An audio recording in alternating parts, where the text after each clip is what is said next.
Здравствуйте, господа моделисты! Сегодня мы рассмотрим танк Т-10, русский танк послевоенного времени в 35-м масштабе от компании Трумпетер.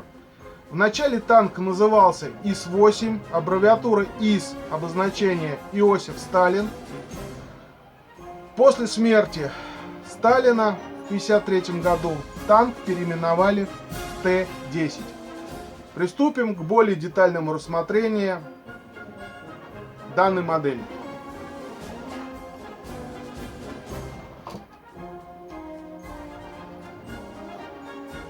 Инструкция.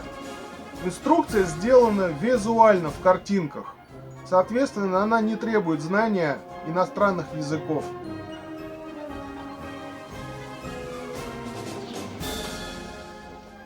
Картинки очень крупные, четкие.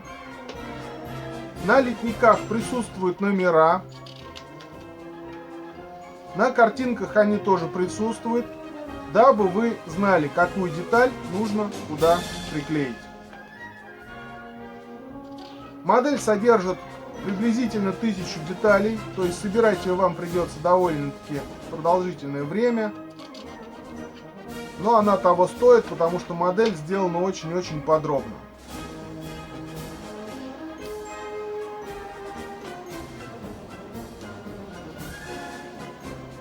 Сейчас перед вами постер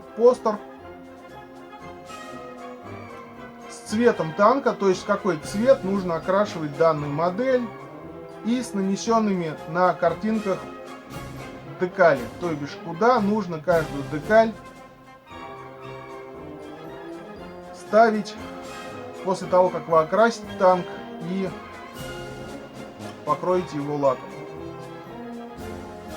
Цвет предлагаемый русский зеленый, светлый, но на самом деле данная модель красилась немножко в другой цвет, послевоенный цвет зеленый защитный. О краске, в которой красился этот танк, я расскажу вам чуть позже. Также в наборе есть рекламный постер с небольшой рекламой самого танка и рекламой тех моделей, которые вы можете приобрести от компании Трумпетер в нашем интернет-магазине.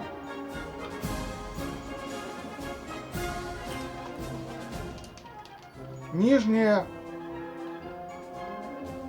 ванночка корпуса танка сделана целиково, как вы видите. Детализация присутствует даже снизу ванночки корпуса. Это люки. Сделано очень хорошо. Модель не имеет оплоев, то бишь не надо будет тратить время на зачистку лишнего. Верхняя часть сделана тоже очень-очень хорошо. Мелкие нюансы хорошо выдавлены и четко видны на модели. Фототравление в данном случае два комплектика. Первый — это решетки МТО, второй маленький — это ящики для пулеметных лент, расположенные на башне танков пулемета. Сразу хочу отметить тот факт, что такая же модель есть у фирмы Менг. Стоит она, конечно же, дороже, данная модель стоит дешевле. Но вот что самое интересное, пулеметные ящики для пулемета, находящегося на башне танки, у Менга сделаны из пластика.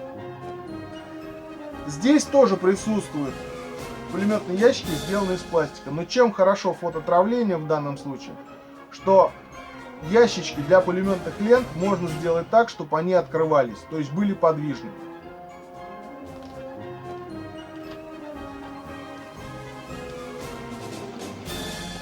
Литник с башней танка. На башне танка присутствует щегрень, которая на самом деле у настоящих танков присутствует после отливки башни.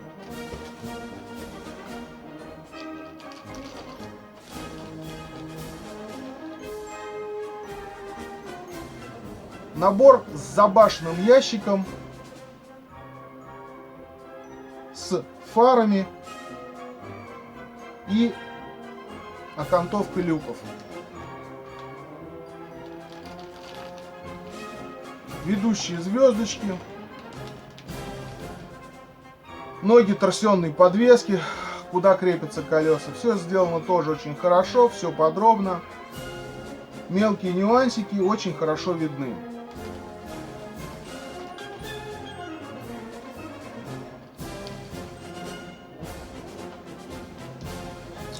Заострю ваше внимание на том, что траки в данной модели тоже сборные, пластиковые. То есть, соответственно, при желании можно сделать красивое провисание гусениц, что придаст вашей модели более реалистичный вид. Собираются они очень быстро и очень легко. Отсоединяются от литников без лишних каких-нибудь дополнительных движений. Просто отрезали, поставили. Практически не приходится зачищать места отрезов. Дальше мелкие детали обвеса, оборудования, пушки. Пушка, опять же таки,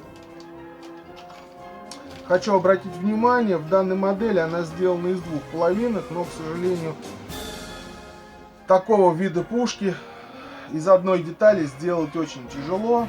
Так что тут два варианта. Или вы собираете то, что есть в наборе, или покупаете металлический ствол.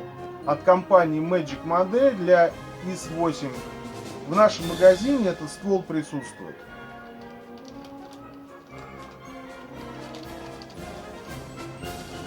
Дальше идут литники с катками, литник с бревном и с люками танка, литник с пулеметом, надбашенным пулеметом,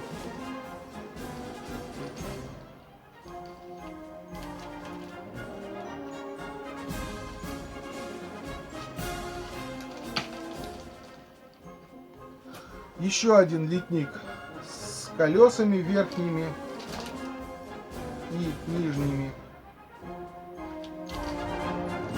Вот на данную модель.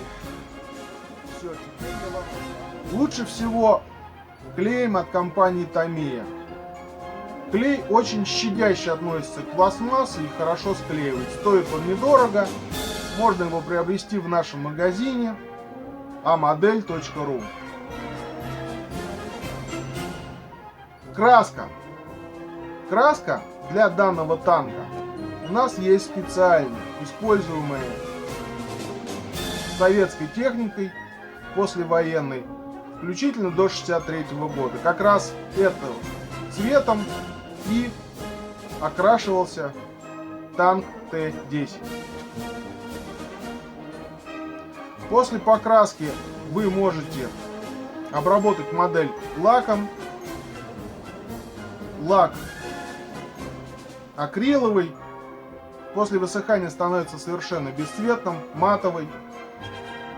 Держится на модели очень хорошо. Разбавлять его можно водой или 30% раствором спирта. Наносить можно и кистью, и через аэрограф. Нашу краску, которую я вам только что показывал, можно также разбавлять водой, 30% содержащим раствором спирта, и наносить кистью или через аэрограф. Пигменты для придания танку запыленности, танку, который побывал на учениях, можно, к примеру, нашими пигментами. Пигментов у нас большое разнообразие, покрывать можно любым, держатся они очень хорошо. Для того, чтобы пигмент оставался на танке нетронутым, можно использовать данный закрепитель компании Amodel. После высыхания тоже совершенно прозрачным становится, не меняет цвет в местах, куда вы его наносите. Смотрится очень хорошо. Модель, которую вы обработали пигментом для придания модели запыленности. Вот данные пигменты. На самом деле их у нас намного больше. Можете зайти на сайт, в разделе «Смывки пигменты» посмотреть продукцию нашей компании, выбрать себе что-нибудь для своих моделей. Стоят они недорого, количество в граммах довольно-таки приличное. Будем рады, если вы будете приобретать нашу продукцию. На этом обзор танка Т-10 я заканчиваю. Спасибо вам за уделенное время, господа моделисты. Ждем вас за покупками в нашем магазине, за этой моделью и за многими другими моделями, которые у нас присутствуют. Напоминаю, что цены мы стараемся держать даже в кризисной ситуации невысокими по мере возможности, для того, чтобы вы радовали себя покупками новых моделей. Спасибо вам за внимание. Всего вам хорошего.